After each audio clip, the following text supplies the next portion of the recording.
Okay, this is day 22 of the Russian invasion of Ukraine. 17 March 2022, Thursday. It is approximately 2200 hours Eastern. A reminder, I get my information for these sit reps from multiple sources. I get them from the US media, European media. I get it from Russian media when I can finally get through to some of their stuff. And it's from mainstream and alternative media. I also get information from some of the numbers from the United Nations. I get numbers from the Ukrainian Ministry of Defense, and when I can get through to it, and it's been impossible for the last couple weeks here, information from the Russian Ministry of Defense.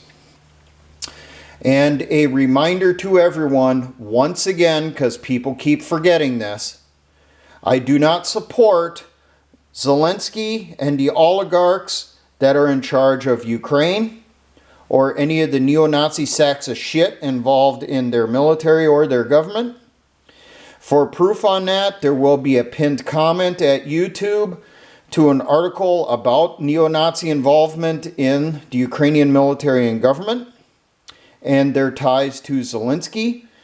Over at BitChute, it will be in the description of the video. I also do not support Vladimir Putin and the oligarchs in charge of Russia. I also do not support the globalist sacks of shit that are in charge of the United States, the European Union, and NATO. Just got to get that out of the way.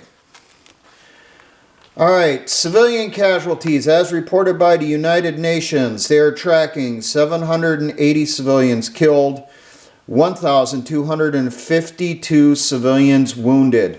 Always remember, these numbers are considerably less than are being reported by the media and especially by the Ukrainian government, because they want that emotional, I'm not going to say thought process, they want that emotional reaction to civilians dying. That is a major thing in the propaganda for this war. Now, battle damage assessment, casualties and losses. Russia. Ukraine is reporting they have killed 13,800 Russian troops. U.S. Pentagon is reporting 7,000 Russians have been killed. Tanks. Ukraine is reporting they have destroyed 430. Independent assessment on this that can be confirmed with photos and videos is only 242. Armored personnel carriers, infantry fighting vehicles. Ukraine's reporting they've destroyed 1,375. Only 451 can be independently confirmed. Artillery systems. Ukraine is reporting they've destroyed 190. Only 73 can be independently confirmed. Multiple launch rocket systems. Ukraine is reporting they've destroyed 70. Only 26 can be independently confirmed. Fixed-wing aircraft shot down or destroyed. Ukraine is reporting 84. Only 13 can be independently confirmed. Helicopters shot down or destroyed. Ukraine is reporting 108. Only 32 can be independently confirmed. SAM systems and trucks, I do not have numbers from the Ukrainians on that today. But SAMs, only 32 can be confirmed by video and pictures. Trucks, only 498 can be confirmed. Ukraine, I do not have a number for their casualties. Independent confirmation on this, because Ukraine does not report their losses, and the Russians are very questionable on their reporting on the numbers also when they do put it out there. Ukraine has lost 66 tanks, of which 60 of them are T-64 variants. APCs and IFVs. Ukraine has lost at least 114. Artillery systems destroyed. 25 has been confirmed. MLRS destroyed. 3 confirmed. SAM systems destroyed. 13 confirmed. Fixed wing aircraft. 10 confirmed. Helicopters shot down. 1. UAVs shot down. 7 confirmed. Trucks. 87 confirmed destroyed. Alright, let's jump into here. Naturally, it's on the next page. Situation on the battlefield. Let's start from south going north again, like usual. Crimea, Donbass region.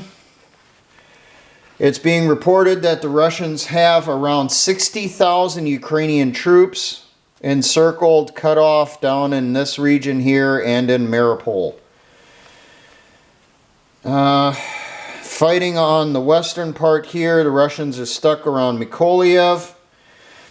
Reports that the Russian Navy is now shelling heavily around Odessa. Does that mean that a landing is about to occur? Not necessarily. They could be doing that just to cause problems, because there has been heavy defensive and fortification works going in and around Odessa. So the Russians may not want to try another landing that will result in very heavy casualties. Reports in here on Mariupol. And all the stuff I have on this is from the Azov battalion, those neo-Nazi sacks of fuck down there. There are reports from the civilian population, and this is going to the human rights people, that the Azov battalion is killing any civilian that tries to leave Mariupol. The civilians are in fear of the Azovs because they are ruling Mariupol with an iron fist. Now, there is also multiple stories that have come out now about that maternity hospital down in Mariupol that was hit. The civilians down there have been reporting on social media that the hospital had been occupied by the Azov battalion, was being used as their unit headquarters and primary barracks. So that building was a legitimate target. We have reports. I'll toss that out later. Okay, Kharkov. The flanking maneuver that's going on to the east. The front line trace of that is around Izium, which is down about here. So they were advancing with that artillery barrage to try to link up down here. They made it this far. There does seem to be a push right here out of Crimea going northeast to link up with them. The Russian forces, the naval infantry down here. They haven't made it that far though, because apparently they're starting to hit swampy ground. There are reports that to the east of Kharkov, the Russians have set up refueling points near the city. This is being done by pipelines coming in from Russia. So they're solving some of their logistics issues. And I want to remind people that this is not unknown in history. The Vietnamese did the same thing. They laid a pipeline from North Vietnam all the way to South Vietnam to just outside of Saigon to deliver fuel for their final offensives after 1973. This is reports from the Russian Ministry of Defense. They're reporting that they are encircling Ukrainian units outside the city, and they are wiping them out, and they're taking large numbers of prisoners. There are also reports that the Russian forces around Kharkov are extremely short on ammunition. So they cannot do an assault into the city because they don't have the supplies, even though they've solved their fuel issues or are currently solving the fuel issue. They now have to deal with getting ammunition up there. Up around Kiev.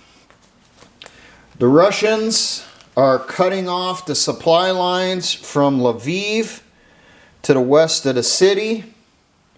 So supply convoys coming in from Eastern Europe out of Poland are having to take a 3 to 4 hour detour to come up from the south of the city. There is also reports that Russia, their engineers have laid pipelines, multiple pipelines from Belarus to just north of Kiev, and are currently working on getting it flowing so that they can get fuel to the frontline units for the assault into Kiev. These pipelines are hooked into existing pipelines in Belarus. Reportedly, the advance to the north of Kiev is stopped at the Irpin River. The Ukrainians are putting up too hard of a defense there. The engineers cannot get those bridges in without them getting taken out. On the east side, the flanking maneuver that was north of Sumy that was sent over, they are now in the suburbs of Kiev on the east side of the Dnieper River. They are in the Brovary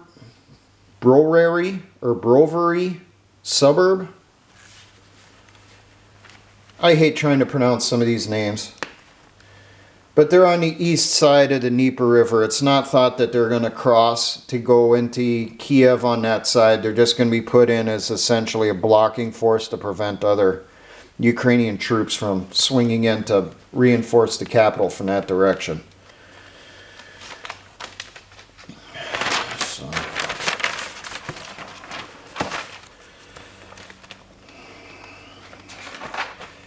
I gotta go back a day here because I forgot.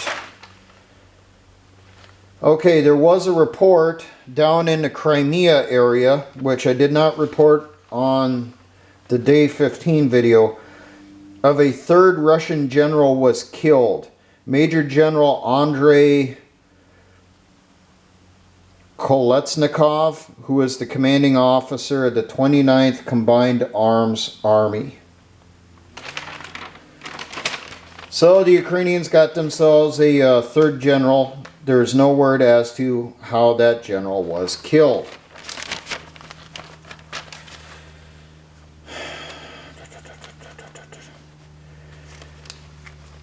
Okay, the Russians are reporting that they have captured large numbers of Javelins, NLAWs, and Panzerfaust 3s, and they are using them against the Ukrainians now. The reason for that? Well, the stuff we're supplying is better than what they have. There's also reports that the Russians down in the Crimea region are turning over captured vehicles and equipment to the separatists in the Donetsk and Luhansk areas. The separatists are using that in their pushes hitting the Ukrainian army. I make annotations next to stuff saying if it's for the Russians or Ukrainians, and I got to search them out. Okay, there is a rumor on this, and I cannot confirm this because I only found one article on this. But I'm mentioning it because we had that rumor about the US biolabs, which ended up turning out to be true. So maybe this is true, maybe it's not, I don't know, this could be disinformation. But supposedly Belarus is pulling out of the war. They have encountered huge numbers of defections from the units that were supposed to be getting sent to the front lines, and reportedly senior officers of their military are resigning. They refuse to be associated with this war, refuse to be involved.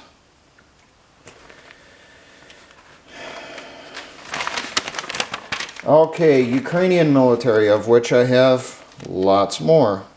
Oh, one more note on the Russian military. This is from the British Ministry of Defense. They are reporting that Russia is starting to call up some of their reserves, and they're also shifting troops from their eastern military districts out of their Pacific fleet and also out of Armenia, and trying to get them to the Ukrainian front. Okay, Ukraine. Russia is now reporting, or its information is coming out on this, that base up around Lviv that got hit last week, that this was a major coordination point for supply convoys coming in from NATO, and this was also a base where, as the Russians called them mercenaries, as the Ukrainians called them volunteers, out of the United States, Britain, Canada, and other countries were meeting up at and then being organized into units and then pushed east to the front lines. The Russian Ministry of Defense is saying that their people in the area are reporting that 180 were killed on that base, not 30-some like the Ukrainians were reporting.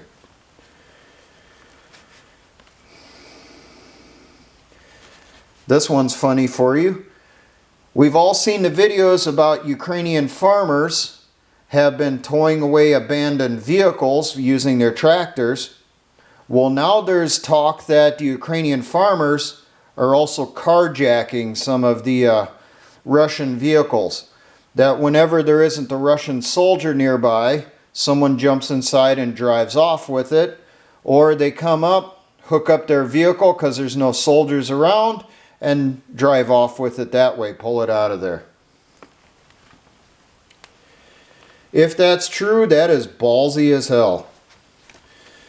Ukraine is now reporting that they have 20,000 foreign volunteers have joined the fight so far, and more are arriving.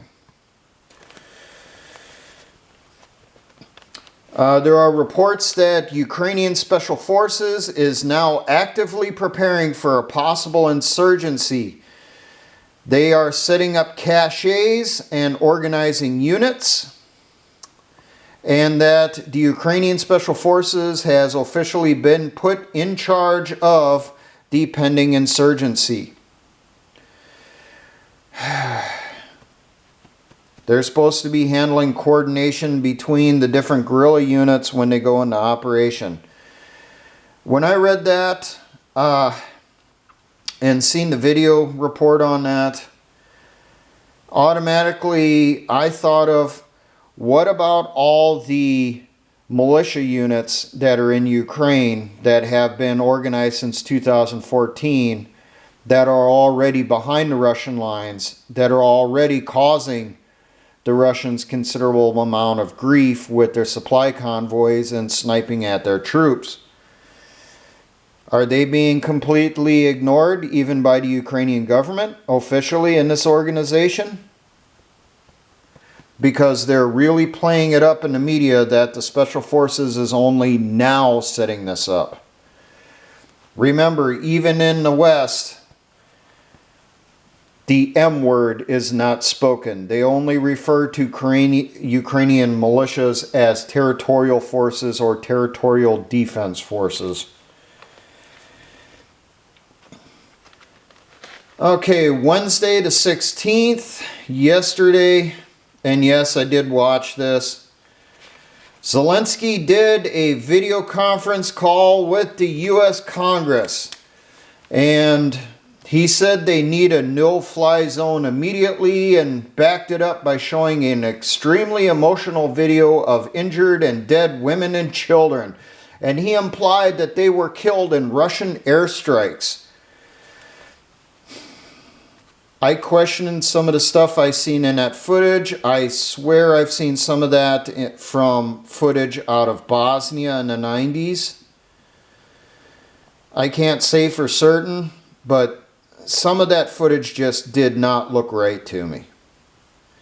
Later in the day, Zelensky was interviewed by NBC News, and he said World War III has already started and we here in America need to accept it and get involved.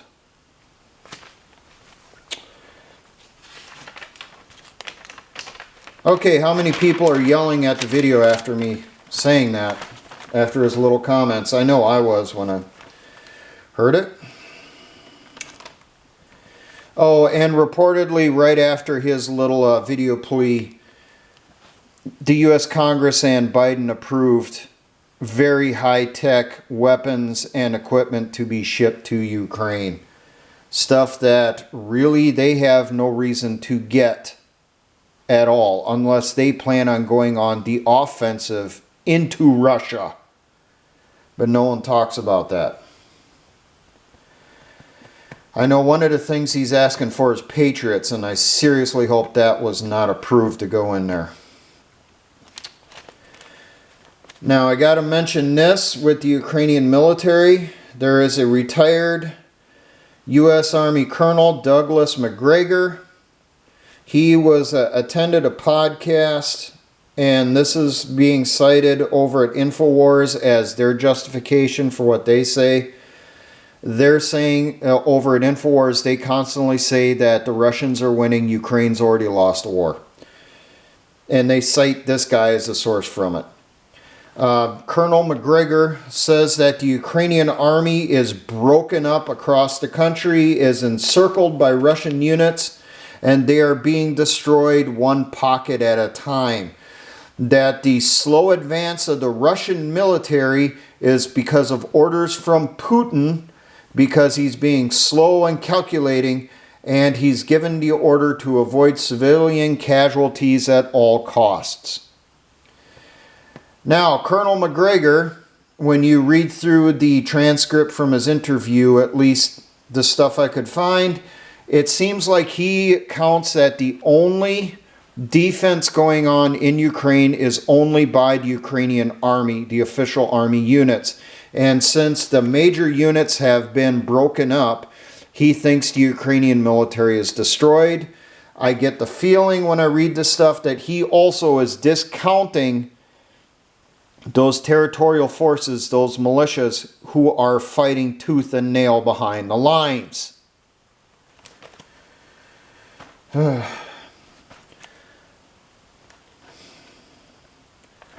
Now, just to give you a little bit of an idea here on known neo-Nazi units in Ukrainian military service, we have down in Mariupol area, the Azov battalion, which is very neo-Nazi. They wear SS ruins on their helmets and paint them on the sides of their vehicles. They hold Nazi-style ceremonies to complete with Nazi flags. Over in the Donbass area, we have the Adar battalion, which is a pro-Bandera organization. It's like Banderiti or something like that, I think is the term that they say in Russia. I'm not sure. But it's a fascist unit, Nazi unit.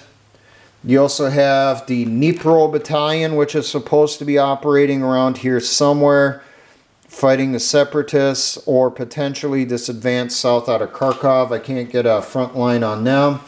Up around Kiev to the north, you have a neo-Nazi group that is known as the C-14 group. And the Ukrainian government has really been supporting them. That's mentioned in that article, and that's also coming from other reports. For those of you that say there are no neo-Nazis in Ukraine, yes, there are. They used to be cited in the U.S. media up until the war began, that these were actual neo-Nazi organizations. Okay, developments out of NATO. The U.S. media and members of the U.S. government are calling for the arrest of anyone who does not go along with the party line that Ukraine is as pure as the driven snow and is wholesome and virgin-like, and yeah, you get the idea. At the same time that these members of the U.S. media and the U.S. government are calling for the arrests of anyone who does not agree with the storyline they're putting out there, and that we should be immediately jumping into World War III.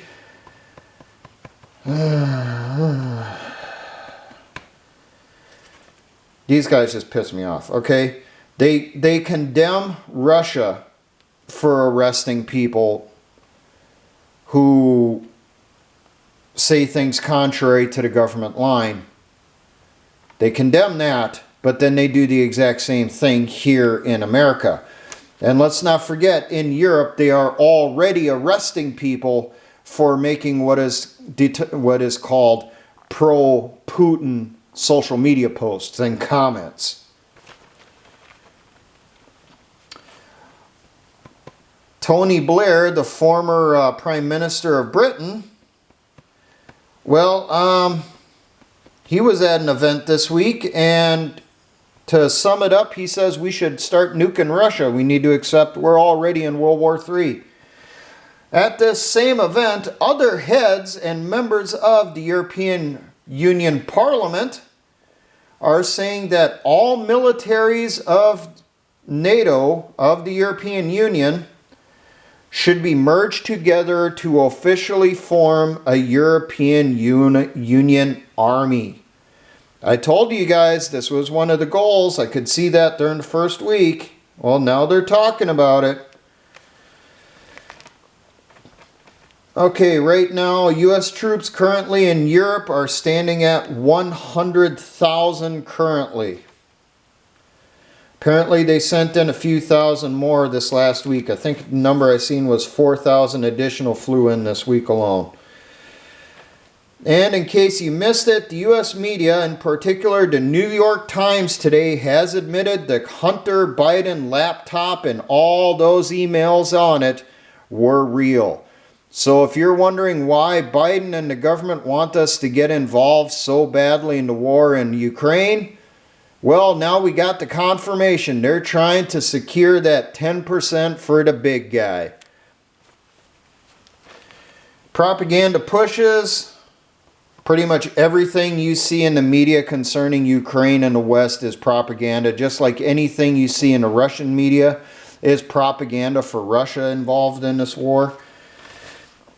But you're still seeing this big push in the U.S. media about the Russian Air Force is slaughtering civilians. So we need to have a no-fly zone immediately. We need to be flying in the MiGs into Ukraine ourselves if we can't get the Ukrainian pilots to do it. You know, we need to start shooting down Russian aircraft because they're slaughtering civilians. How many times have we pointed out the Russian Air Force is not being employed in huge numbers. It's not being employed the way we employed our Air Force in Iraq and Afghanistan. Neither side has control of the skies. And one question I have is, where the hell is the Ukrainian Air Force? You know, we're seeing numbers as low as 10 aircraft destroyed from the Ukrainian Air Force, and they were supposed to have around 100. The Russians say they've destroyed over 90. Well, where is it? Where is the Ukrainian Air Force? How come they're not flying? Are they out of ordnance? They out of fuel? They out of pilots? They out of spare parts? What's going on? Or are they hanging on the aircraft for doing an offensive later to retake territory? I'm really wondering that. Oh, there was a note I forgot to mention on the last SITREP also, that it is being reported now by the countries around the Ukraine that of the refugees that are coming into their countries, up to 30% of them are not Ukrainian. They're coming from other countries around the world. These are some of the same people that came in and said they were Syrian refugees Well, now they're coming in and they're saying they're Ukrainian refugees. I don't have a list of countries, but I do remember reading things like there was a lot of people that are North African, like Moroccan and that, have been sighted coming through Ukraine. They've also caught Chinese, Pakistanis, Afghans that are crossing into Europe, stating that they're Ukrainian and trying to get refugee status. Just for you guys to know. Alright, that's where I'm sitting. It's very likely that the next update, unless there's a major change on the battlefield, the next update will be on Monday. I will also tell you the reason I have not changed the maps much. I'm only using 2 different maps.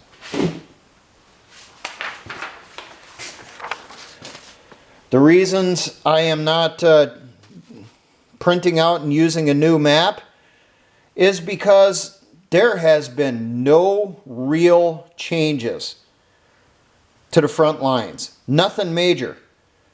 The Russians are capturing more territory, but it's at an extremely slow pace. And the media cannot agree on where the hell the front lines are. At all. They can't. So until there's a major change somewhere on the battlefield and a major area is taken, I'm still going to keep using these same 2 pictures. Alright, that's all for tonight. Now, for all my engineer brothers and the Patriot and militia movements, always remember, essayons.